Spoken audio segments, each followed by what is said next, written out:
Yang terhormat Kepala Subbagian Balai Bahasa Provinsi Jawa Timur, Ibu Ari Sudiani SPD.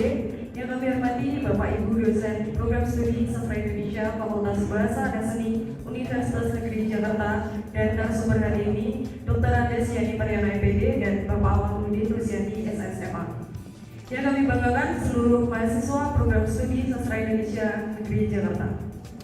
Puji syukur kita panjatkan kehadiran Allah Subhanahu wa Ta'ala, Tuhan Yang Maha Esa, karena hanya atas perkenannya kita dapat berkumpul bersama dalam kegiatan gelar bicara dengan topik reaktualisasi bahasa dan sastra di era Society 5.0, dampak perkembangan teknologi terhadap pelestarian dan pengembangan bahasa serta sastra Indonesia. Hadirin yang kami hormati, pada pagi yang berbahagia ini izinkan saya untuk menyampaikan susunan acara.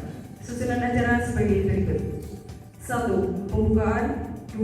Menyanyikan lagu Indonesia Raya dan Mars Badan Bahasa. 3. Doa. 4. Sambutan-sambutan. 5. Penyerahan cenderamata. 6. Penyampaian materi. 7. Penutup.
Nama jalan atau aula atau gedung yang ada namanya M. Tabrani, jangan sampai nanti kita bertanya siapa ini M. Tabrani yang terkenal gitu ya. Ternyata itu adalah menggagas bahasa Indonesia.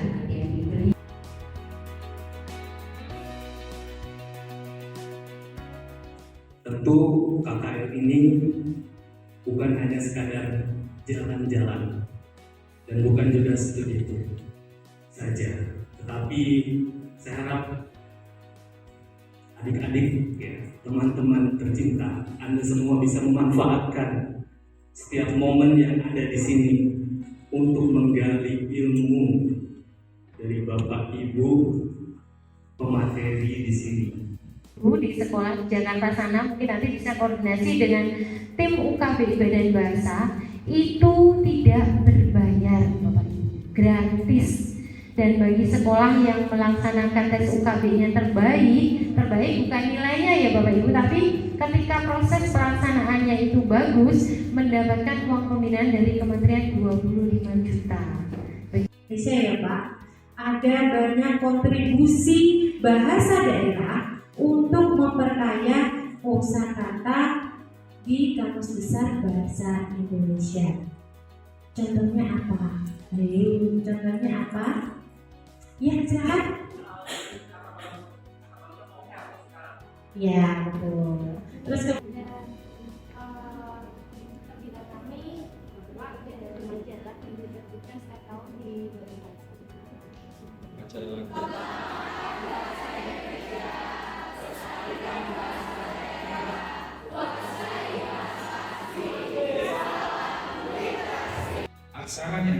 aksara daerahnya yang tidak perlu diajarkan.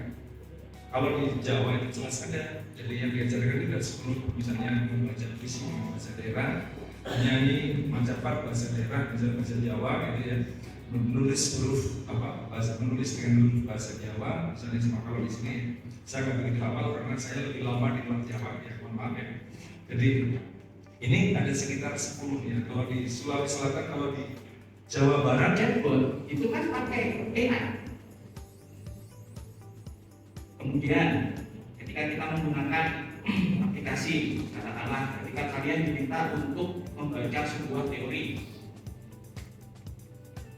celakanya bahasanya bahasa asing, kira-kira kalian bingung nggak? Enggak kan? Karena sudah ada apa sekarang? Ada Google Translate.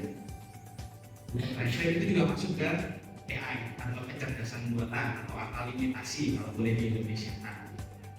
Nah, dari jurusan humaniora atau bahasa seperti kita, saya bilang kita karena saya juga lulusan humaniora, Pak Yani juga lulusan humaniora. Sekarang yang berkembang itu adalah NLP. Saya tadi sudah sempat ngobrol dengan Pak Sigit, dan kalian sangat beruntung karena apa? Sejak S1 kalian sudah diperkenalkan dengan linguistik komputasional. Linguistik komputasional itu adalah cita-cita saya, dan sayangnya ketika saya berkuliah itu tidak. Dan kalau kalian sudah pernah mendapatkan mata kuliah linguistik komputasional, kalian juga pasti pernah dengar yang namanya NLP. Apa kira-kira NLP? Natural Language Processing. Tujuan nanti di sini untuk KKL. Jadi semoga dapat diterima dengan baik ya, dapat menjadi kerjasama dengan baik juga ke berbagai pihak yang ada. Kira-kira apa ya solusi untuk menjaga supaya bahasa daerah yang tadi diterjemahkan yang menggunakan AI itu supaya tidak kehilangan keaslian atau esensi budaya yang ingin dilestarikan? Kalau pertanyaannya begitu ya jelas kita harus mengawal. Siapa yang mengawal? Jelas generasi muda. Siapa generasi muda? Orang terdepan generasi muda adalah orang yang terpelajar.